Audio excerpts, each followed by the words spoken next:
ನಾವು ಎಡಮಗ್ಲಲ್ಲಿ ಮಲ್ಕೊಳ್ಳೋದ್ರಿಂದ ನಮಗೆ ಏನೇನು ಬೆನಿಫಿಟ್ ಸಿಗುತ್ತೆ ಗೊತ್ತಾ? ನಮ್ಮ ಆರೋಗ್ಯಕ್ಕೆ ತುಂಬಾ ಪ್ರಯೋಜನಕಾರಿ ಇದು ಅಂತಲೇ ಹೇಳಬಹುದು. ಯಾವ್ಯಾವ ರೀತಿ ಸಹಾಯ ಆಗುತ್ತೆ ಅನ್ನೋದನ್ನು ಇವತ್ತಿನ ವಿಡಿಯೋದಲ್ಲಿ ಹೇಳ್ತಾ ಇದ್ದೀನಿ. ಹಾಯ್, ನಮಸ್ಕಾರ ಎಲ್ರಿಗೂ. ಮನೆಮದ್ದು ಚಾನಲ್ಗೆ ಎಲ್ರಿಗೂ ಸ್ವಾಗತ. ನಾನು ಮಾನಸ.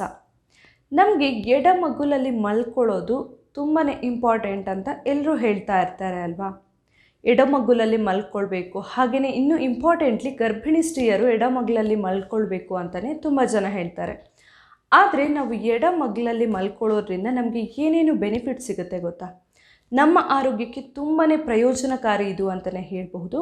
ಯಾವ್ಯಾವ ರೀತಿ ಸಹಾಯ ಆಗುತ್ತೆ ಅನ್ನೋದನ್ನು ಇವತ್ತಿನ ವಿಡಿಯೋದಲ್ಲಿ ಹೇಳ್ತಾ ಇದ್ದೀನಿ.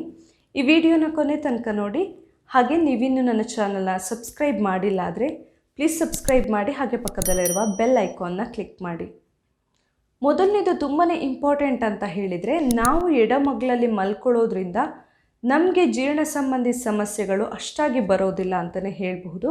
ಅಥವಾ ನಾವು ತಿನ್ನಂತಹ ಆಹಾರ ಸರಿಯಾಗಿ ಜೀರ್ಣ ಆಗೋದಕ್ಕೆ ತುಂಬಾ ಸಹಾಯ ಆಗುತ್ತೆ ಇದು.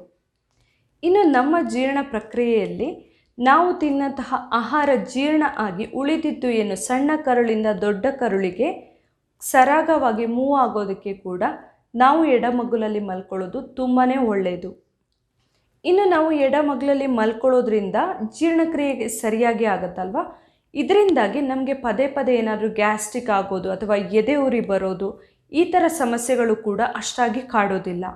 ಇನ್ನು ನಾವು ಬಲಮಗ್ಲಲ್ಲಿ ಮಲ್ಕೊಂಡ್ರೆ ನಮ್ಮ ಲಿವರ್ನ ಮೇಲೆ ತುಂಬಾ ಪ್ರೆಷರ್ ಬೀಳುತ್ತೆ ಅಂತಲೇ ಹೇಳ್ಬೋದು ಮಲ್ಕೊಂಡಾಗ. ಹಾಗಾಗಿ ನಾವು ಆದಷ್ಟು ಮಲ್ಕೊಳ್ಳುವಾಗ ಎಡಮಗ್ಲಲ್ಲಿ ಮಲ್ಕೊಳ್ಳೋದು ತುಂಬಾ ಒಳ್ಳೆಯದು.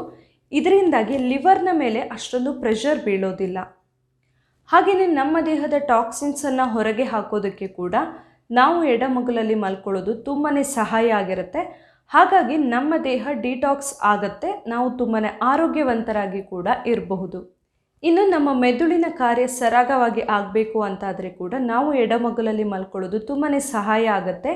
ಮೆದುಳಿಗೆ ಕರೆಕ್ಟಾಗಿ ಬ್ಲಡ್ ಸರ್ಕ್ಯುಲೇಷನ್ ಆದಾಗ ಕೂಡ ಮೆದುಳು ತುಂಬಾ ಆ್ಯಕ್ಟಿವ್ ಆಗಿರುತ್ತೆ. ಹಾಗೆಯೇ ಅದರ ಕಾರ್ಯ ಕೂಡ ಕರೆಕ್ಟಾಗಿ ಮಾಡೋದಕ್ಕೆ ಇದು ತುಂಬಾ ಹೆಲ್ಪ್ ಆಗುತ್ತೆ. ಇನ್ನು ನಮ್ಮ ಹೃದಯಕ್ಕೆ ಕೂಡ ತುಂಬಾ ಒಳ್ಳೆಯದಿದು. ಹಾರ್ಟ್ ಎಡಗಡೆ ಇರೋದು ಅನ್ನೋದು ಎಲ್ರಿಗೂ ಗೊತ್ತಿರುವಂತಹ ವಿಚಾರ ಅಲ್ವಾ? ಸೊ ನಾವು ಎಡಮಗುಲಲ್ಲಿ ಮಲ್ಕೊಳ್ಳೋದ್ರಿಂದ ನಮ್ಮ ದೇಹಕ್ಕೆ ಬ್ಲಡ್ ಸರ್ಕ್ಯುಲೇಷನ್ ಕರೆಕ್ಟಾಗಿ ಆಗುತ್ತೆ. ಇದರಿಂದಾಗಿ ನಾವು ಆರೋಗ್ಯವಂತರಾಗಿ ಇರಬಹುದು. ಜೊತೆಯಲ್ಲಿ ನಮ್ಮ ಹೃದಯ ಕೂಡ ತುಂಬಾ ಆರೋಗ್ಯಕರವಾಗಿರುತ್ತೆ.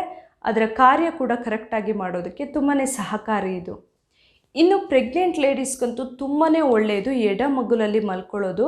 ಈ ಥರ ನಾವು ಎಡಮಗ್ಲಲ್ಲಿ ಮಲ್ಕೊಳ್ಳೋದ್ರಿಂದ ಯುಟ್ರಸ್ಗೆ ಕರೆಕ್ಟಾಗಿ ಬ್ಲಡ್ ಫ್ಲೋ ಆಗುತ್ತೆ.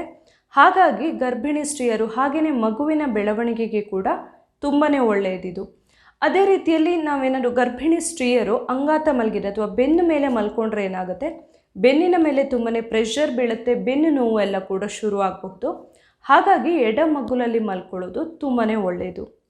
ನೋಡಿದ್ರಲ್ಲ, ನಾವು ಪ್ರತಿದಿನ ಮಲಗುವಾಗ ಎಡಮಗ್ಲಲ್ಲಿ ಮಲ್ಕೊಳ್ಳೋದ್ರಿಂದ ಯಾವ್ಯಾವ ರೀತಿಯಲ್ಲಿ ನಮಗೆ ಇದು ಸಹಾಯ ಆಗುತ್ತೆ ಅಂಥೇಳಿ. ಈ ಮಾಹಿತಿ ನಿಮಗೆ ಇಷ್ಟ ಆಗಿದ್ದರೆ ನನ್ನ ಚಾನಲ್ನ ಸಬ್ಸ್ಕ್ರೈಬ್ ಮಾಡಿ, ಹಾಗೆ ಈ ವಿಡಿಯೋನ ಲೈಕ್ ಮಾಡಿ, ಹಾಗೆ ಶೇರ್ ಮಾಡಿ. ಹಾಗೆಯೇ ನನ್ನ ಫೇಸ್ಬುಕ್ ಪೇಜನ್ನು ಕೂಡ ಫಾಲೋ ಮಾಡಿ. Thank you.